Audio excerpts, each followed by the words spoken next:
किसान एकता, किसान एकता, हर हर महादेव। सम्मानित भूमिपुत्र, उपस्थित पूज्य संत चरण, आज आप लोगों को अनवरत किसानों की मांग के लिए भारतीय संस्कृति के रक्षक के रूप में मानते हुए मैं हमारा ये मानना है कि आपका जितना ही अभिनंदन किया जाए, वंदन किया जाए, चंदन किया जाए, उतना कम ही है।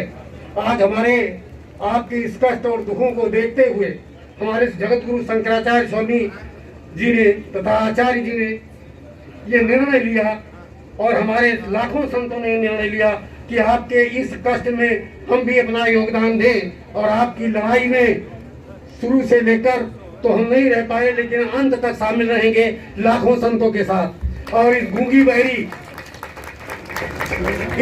बहरी सरकार को मैं इस मंच के माध्यम से चेताना चाहता हूं कि अगर उतनी हठधर्मिता न छोड़ी, सरकार अपने किसानों को कभी आतंकवादी, कभी खालिस्तानी और जो बीजेपी की बात न करे, वो देशद्रोही का जो उपाधि देने को इनको आदत पड़ गई है, उससे वो बाज आ जाएं।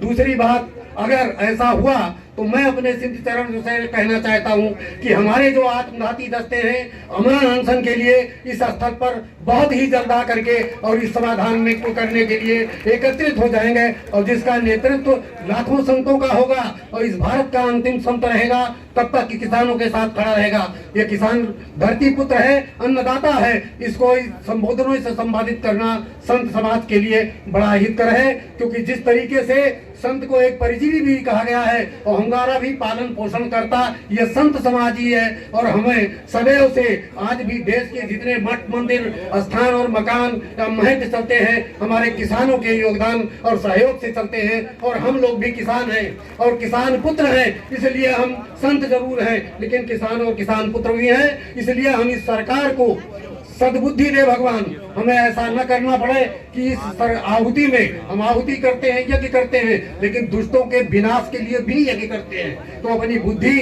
इनकी सुधर जाए, नहीं सुधारने के लिए हम वो भी करेंगे, वो हवन भी करेंगे, वो यज्ञ करेंगे कि आपको समूल उखाड़ के फेंक देंगे। कोई ताकत और सत्ता नहीं है कि जो आपको बचा पाएगी। बहुत सारे हथधर्मा देखे गए हैं, रावण कंस का अभिमान नहीं चला, इसलिए अभिमान त्याग कर इस सरकार को मैं कहना चाहता हूँ कि वो तत्काल 3 दिन कानून को वापस कर और हमारे इस धरती पुत्रों के साथ नमन करते हुए और उनसे उनके विचारों पर को पूर्ण कर अपने को बचा ले। अन्यथा अब वो दिन दूर नहीं कि आपको एक गद्दी छोड़कर और जैसा आप कहते थे झोला उठाकर चला जाऊंगा, जाना होगा लेकिन हिसाब दे के जाना होगा। आज आपने जितने भी काम देश में किए हैं, विदेश के लिए किए हैं, आपने तो केवल 2 घरानों को बंधुआ मजदूर हो गए। आज इस देश को अंबानी चला रहे हैं, अदनानी चला रहे हैं, बाकी तो सारे उनके गुलाम हो रहे हैं। आप रेल बेच दिए, आपने हवाई अड्डे बेच दिए, आपने जिसमें लिखा है भारतीय पेट्रोलियम, आप कहते थे कि हम देश बिकने नहीं देंगे, देश झुकने नहीं देंगे, लेकिन ये झूठे वादे।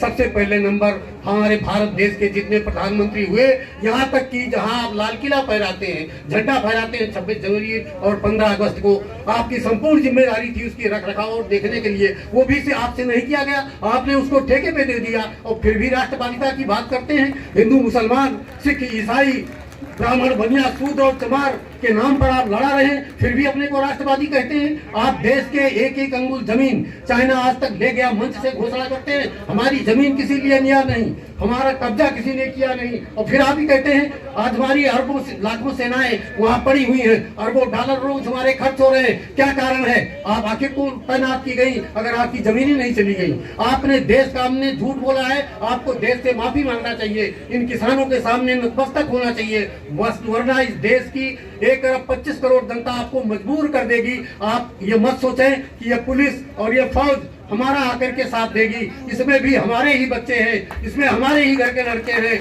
आप भूल जाइए, हम कभी भी ये नहीं चाहेगा। पुलिस बहुत आगे हुए हैं, ब्रिटिश शासन काल में 1906 से लेकर आज तक ये जिले कृषियों के कानून के खिलाफ ब्रिटिश गवर्नमेंट को माफी मांगना पड़ा है, सरकार को रद्द करना पड़ा है सन 1906 में। आपकी क्या औकात है? कि आप नहीं रद्द करेंगे, ऐसा नहीं चलेगा। देश को बढ़ाना, देश को मूर्ख बनाना, अब वो चीजें चली गई, अब नहीं चल पाएगा। हो सकता है आज लोग कहा करते हैं, हम उसको सुनते हैं, आप प्रधानमंत्री हैं, आप तो बहरे हो गए, सुनते नहीं। लोग कहते हैं मोदी का कोई सगा नहीं जिसको मोदी ने ठगा नहीं। अब रह गई बात, अभी तक वो जो बचा था वो किसान, इनको आप ठग करके इनकी रोटी भी बंद करना चाहते हैं, रोटी छीन कर इनको मजदूर बनाना चाहते हैं। किसान सदैव मालिक रहा है, मालिक रहेगा और मालिक है, इसको कोई दुनिया की ताकत रोक नहीं सकती, न हटा सकती है। आप जो है इनको खालिस्तानी कहकर के देश का अपमान किया है, भारत देश का अपमान किया है। आपने खालिस्तानी झंडे लगवाए हैं, आपके इनको बंद करना चाहिए था। यह आपकी दोहरी राजनीति और दोहरा चरित्र, आप देखते कुछ है, करते कुछ है और कहते कुछ है। आपको समझना होगा, नहीं तो इस सरकारों को जड़ से उखाड़ के फेंक दिया जाएगा। और हमको अगर इस मंच से किसान आंदोलन के कार्यकर्ता, व्यवस्थापक और इसे संचालक अगर हमें इजाजत देंगे तो हम अपने अमर अनशन के संत की टोलियां हमारी आनी शुरू हो जाएगी और वो कभी कहीं बंद नहीं होगी। आदेश मंच और इसकी प्रतीक्षा की है। इन्हीं शब्दों के साथ मैं ज्यादा न बोलते हुए, बहुत सारे लोग हैं, मैं संत पूज्य संत चरणों में अपना सर नमन करते हुए और इन सत्याग्रही तपस्वियों को जो आज हमारे इतने संत हैं, तपस्या कर रहे हैं, इनको मैं फिर एक बार नमन करते हुए और वाणी को विराम देता हूँ। जय हिंद, जय भारत, जय जवान, जय किसान।